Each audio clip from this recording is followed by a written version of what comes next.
Hello and welcome to this FPL Game Week 31 AI team reveal video with me, Holly Shand. We've got 2 free transfers this week and a big decision to make over premiums. Let's get into it. Starting off with goalkeepers then, and very little change from last week. David Raya topping the rankings once again, 24.5 predicted points over the next 5 game weeks. And these rankings are dominated by players from those sides that double in game week 34, remembering that Chelsea blank in that game week. In second place is Liverpool's Kelleher on 24.4 predicted points, just 0.1 away from Raya. And we do need to bear in mind that he remains a very cheap option to go for that goalkeeper spot, priced at just 3.8 million. On to defenders then, and now that Arsenal have got that tricky clash against Manchester City out of the way, they're even more attractive. They somehow managed to pick up a clean sheet in that game as well. Gabriel holding firm at the top on 26.8 predicted points. We've also got White, Kior and Saliba in the top 10. In fact, they all make up the top 8 places on this list. Seems to be shared with Liverpool assets Virgil van Dijk, not far behind Gabriel on 25.3 predicted points. Alexander-Arnold back into the top 10 as well, with hopes that he's going to be back during April, as is Gomez and Kanate from Liverpool's back line. And Rayan Aït-Nouri at 4.6 million is probably the safest cheap pick among defenders right now. Wolves have got some fantastic fixtures, a pair of home games in that double in 34 as well. They also face Burnley and Forest, so another side well worth investing in right now with that double game week in mind. Looking at midfielders then, and Mo Salah top on 46.4 predicted points. He's actually top of all players.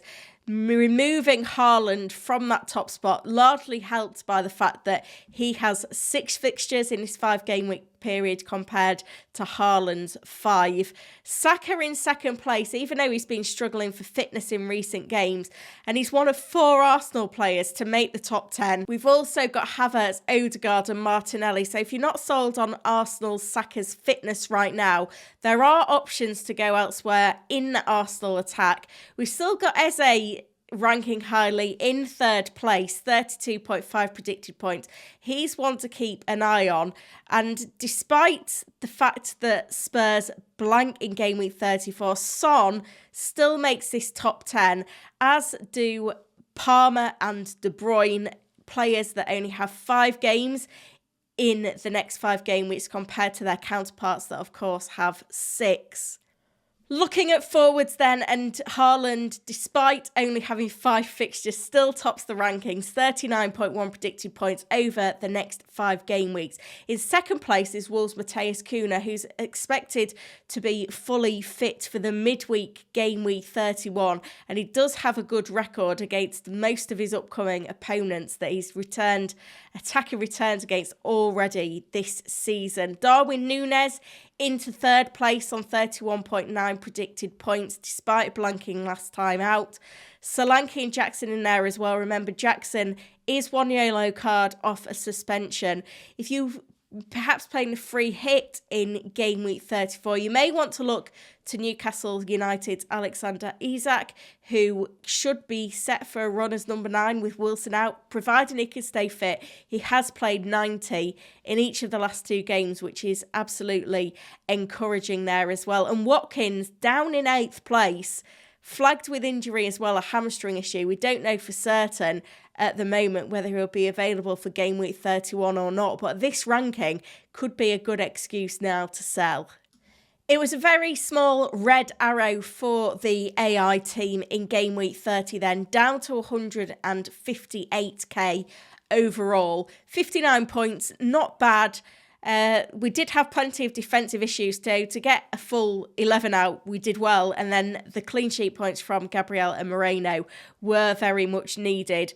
Gordon, he gave with one hand, took with another with that red card. Bowen and Son were also big point scorers in the midfield, each hitting double digits. Solanke also found himself on the score sheet. The AI had Son and Haaland equal on predicted points, gave the captaincy to Haaland. It cost, Son another 8 points over Haaland this week. What could have been if that captaincy had landed slightly differently? But that's how things went in game week 30. Transfer plans then for game week 31. We've got 2 free transfers, 1.7 million in the bank.